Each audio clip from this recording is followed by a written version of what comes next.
What's up, guys? This is Bulva the Fell-Handed, and today we have some Object 140 Tier 10 Russian medium tank for you. We are on Cliff's Rain Standard Battle. The greens have taken the northern spawn and the reds have taken the southern spawn. Now, there's a couple of things you can do on this particular map. You can go around the cliffs right there at F9. Now, granted, that's a big trading area. It's kind of just throwing good tanks after bad. You can push the mid. The mid is kind of divided into a few parts. You can push the true mid, which is E5. You can also kind of creep up to E4, provide crossfire for the people pushing the mid. This match doesn't really necessarily have a right flank. Well, it does. The right flank is just a straight dead shot running down the 1-2 line, which I do not recommend because there's always campers there. I don't really see how they end up stacking damage just because it's all about the spotting mechanics when you're fighting on the 1-2 line. Now, you do have to be careful pushing the 1-2 line and then cutting up.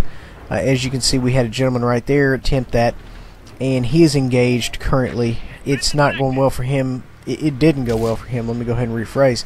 So you have to be very cautious. Now, I know you guys have seen me push this particular area before with, I think it was a T-32. This is actually kind of the proper way you want to do this, especially when they have clickers on the map.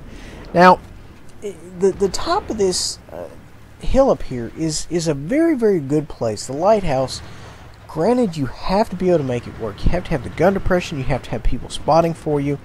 If your team isn't spread out a lot, then you're going to look around the corner, you're going to look down, you're not going to see anything to shoot, unless, of course, you know, your spotting game is right where it needs to be. So right here we have an IS-7 kind of creeping on us. He put a round in us and managed to hit our tracks. Hate it when it happens to me, or hate it when I'm shooting somebody, love it when it happens to me. We have a guy just peeking around the corner right here. We're just going to see if we can't toenail around in him. Fantastic. Now, this is clicker central. This is just wide open area for clickers. So as soon as I get in this position, I said, you know what, Bull, you got to get out of here. And that's exactly what I'm doing.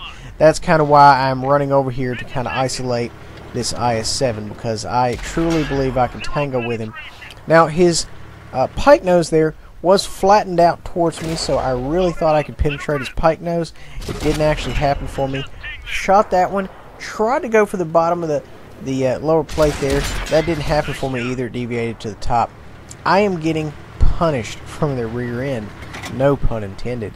So I decided I need to go ahead and start wrapping things up with this IS-7. We've already shot him a couple of times. Nothing's really going on. So we just need to get in here where we can get rounds on target and just aim these things in. And what you want to do, guys, is you don't ever want to auto-lock IS-7s, not even from the rear. If you do, most likely you're going to bounce because they have extremely troll armor. You want to aim right below the apparent flat armor on the side.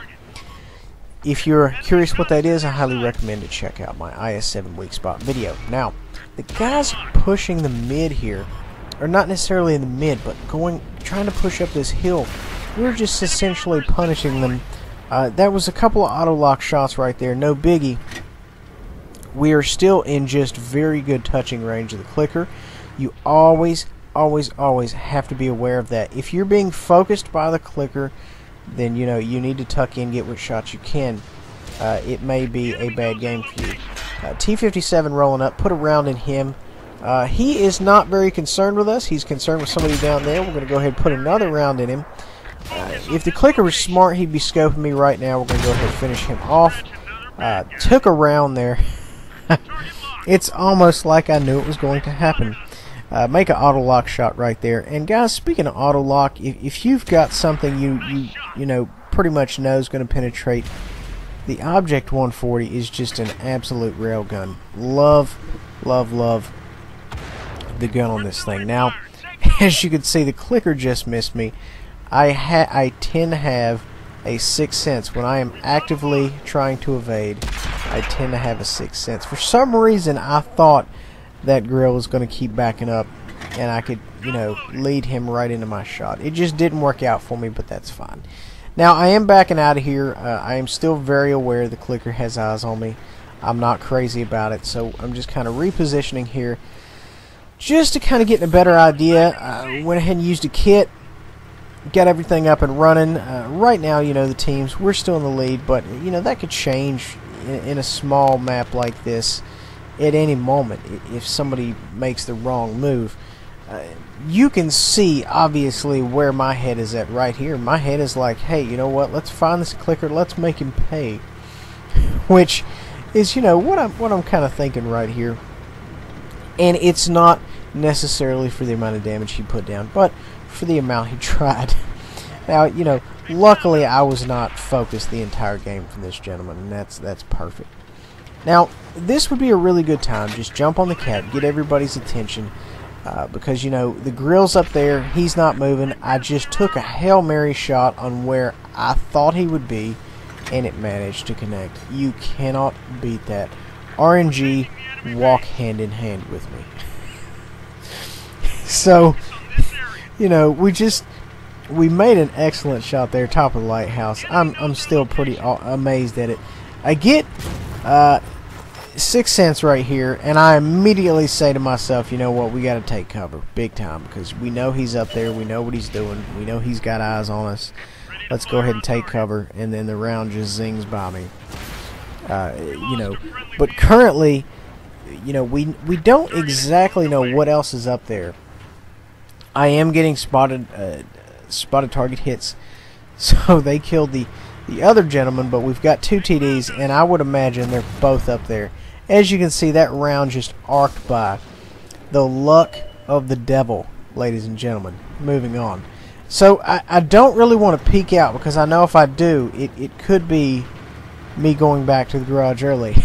So I'm just being very, very cautious. My plan was back up enough to where I could just kind of get out of there and move on a little bit. One of the grills right there, one of the tank destroyers took a round on the side, got rid of him. There's one more up there, and I want to just try to put a round in him if he will allow me. It looks like it hit one of his dead compadres, but you know what? Thank you, Stalin, for the amazing RNG and the load speed. So we managed to get another round in him, and it's just not going to happen. It doesn't look like. It looks like he's going to walk away a winner, but that's all right. That doesn't mean we're not going to send another blind fire up there just for fun. But it's, you know, we had a very good game. We didn't have a very good game. We had an okay game. But considering how little I run the Object 140, it's all right. 35-10 damage. Got some assists, blocked a little bit. It was okay. So, you know, we didn't exactly shake the world up, but we didn't let people down either. Guys, I hope you enjoyed. Please remember to like, subscribe, and share. Check out Bulva the Fell-Handed on Facebook if you'd like to contact me, or if you would like me to do commentary on your World of Tank videos. We'll see you next time, guys. Bye-bye.